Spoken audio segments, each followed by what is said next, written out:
Voilà, on discutait de ce qu'on pouvait faire avec Max, Mathilde et Hugo pour ce soir, et je sais pas pourquoi j'ai eu cette idée de faire un discours. Merci.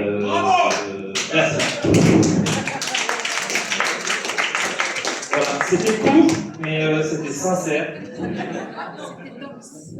Et c'était dense. Donc, et c'est très solennel. J'ai écrit, franchement, du Balzac.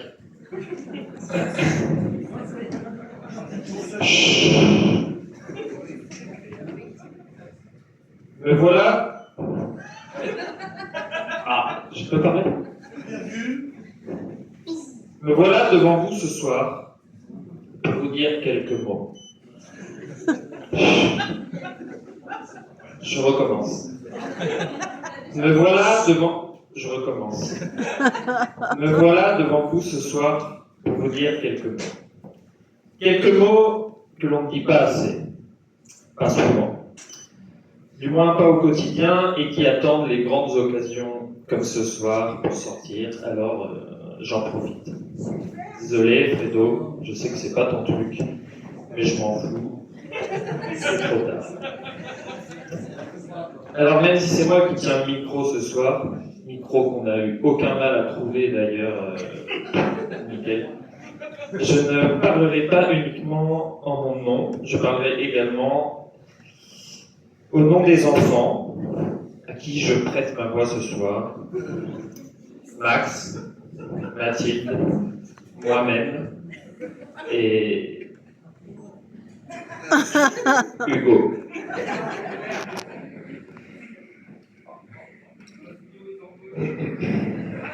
Je ne savais pas trop par où commencer, alors je pensais commencer vraiment au tout début. J'ai commencé à rédiger, donc la naissance de maman,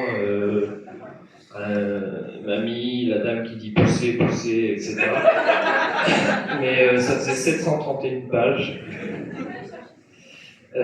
donc j'ai eu un peu la flemme. Donc je vais commencer un peu plus tard. Je vais commencer un jour précis, je me souviens encore, en rentrant de l'école, pieds nus, les 31 km de marche qui séparaient l'abribus de la maison, à travers les champs, dans les ronces, comme tous les soirs. Et c'est en arrivant à la maison que j'ai aperçu, appuyé contre le mur, un vélo. Mais je ne connais pas ce vélo. Je ne l'ai jamais vu, je ne sais pas ce qu'il fout là. C'est alors que maman m'a gentiment présenté Frédéric, un ami.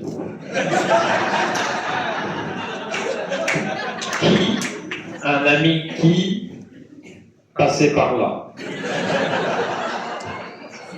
Enchanté, Frédéric. D'ailleurs, je ne vous vois pas, vous êtes où? Ah là, voilà. Super.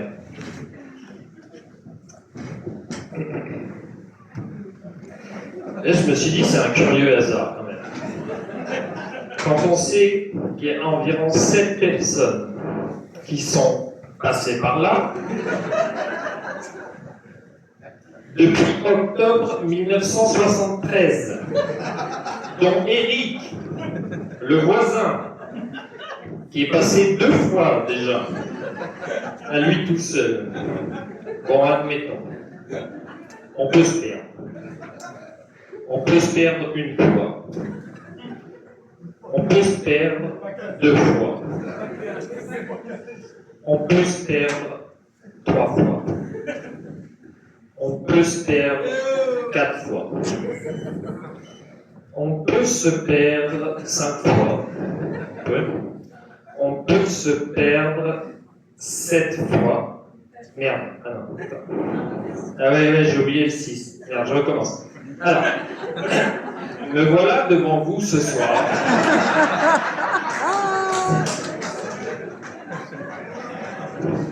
Bon, la flemme. Vous avez compris, mais comme moi, à l'époque, j'avais compris, on se perd pas à tort à Courpignac.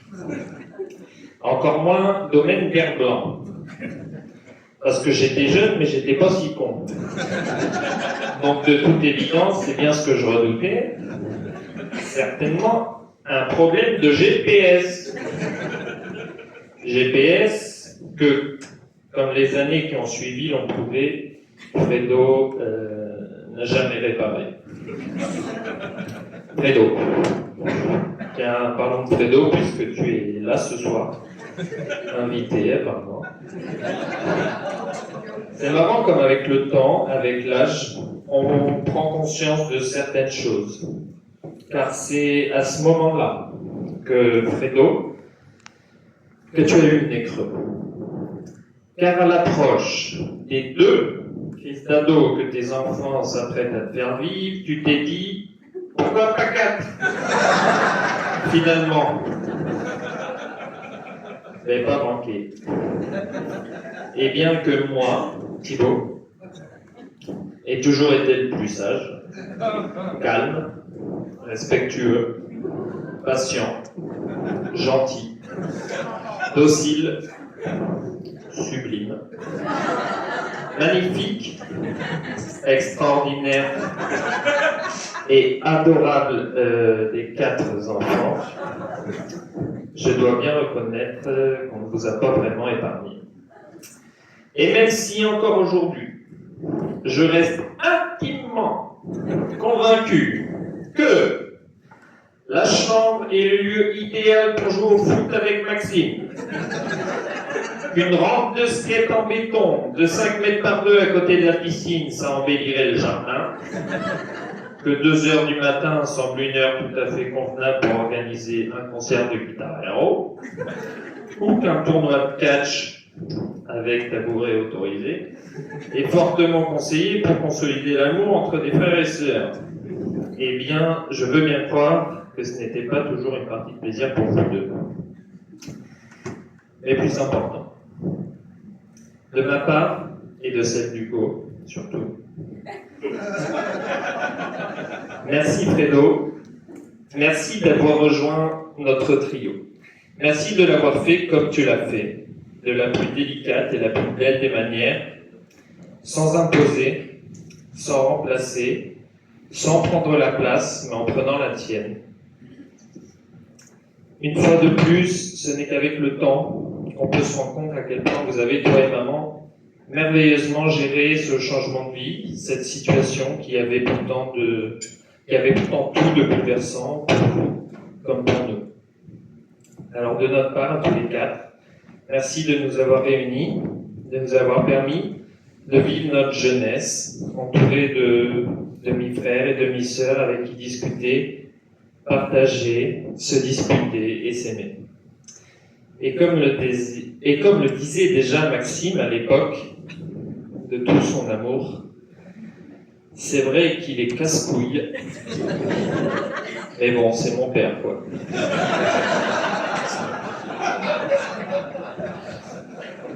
Ça, c'est gratos.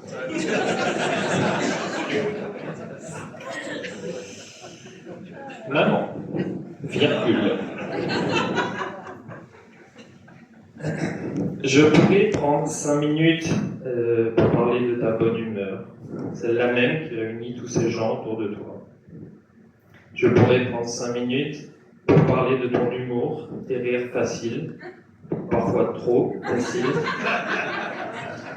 Je pourrais prendre 5 minutes pour parler de ton élégance divine, celle qui t'a valu le prix de première dauphine, Miss Aéronautique.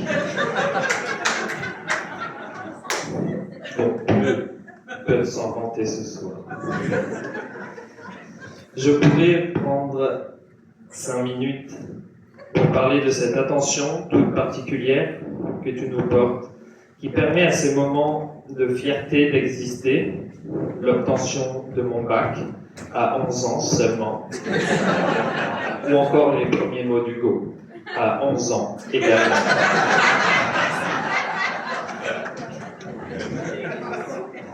Je pourrais surtout prendre 5 minutes pour parler de ton amour, cet amour qui entretient avec légèreté et renforce toutes ces relations depuis tant d'années, amicales, familiales ou bien sûr amoureuses.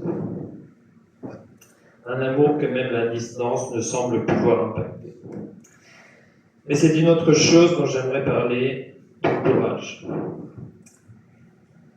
Car quand la vie nous a bousculés, il y a 21 ans, que tout semble s'arrêter en une fraction de seconde, il était impossible pour nous, enfants, de réaliser, d'imaginer ne serait-ce qu'un centième du courage et de la force dont tu as fait preuve pour nous. Tu as su faire de cette montagne une colline, de cette tempête une légère brise, de ce volcan une étincelle. Je me surprends parfois à imaginer ce qu'aurait été cette vie dans des circonstances différentes, en me demandant à quoi ça ressemblerait aujourd'hui. Et je dois bien accepter que je n'aurai jamais la réponse à cette question. Il y a pourtant bien une certitude à laquelle je tiens.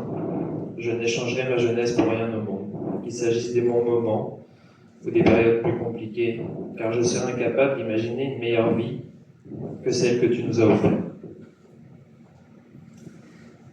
Et ce sont à n'en pas dompter toutes ces choses et toutes les autres que nous avons oublié de mentionner ici par simple oubli ou manque de temps, qui font que nous sommes aussi nombreuses et nombreux à vous célébrer ce soir, à célébrer cette chance de vous avoir dans nos vies comme parents, frères, sœurs, amis, copains, copines, collègues et enfants.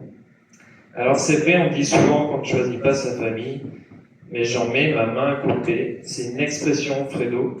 Range cette tronçonneuse, je sais pas où.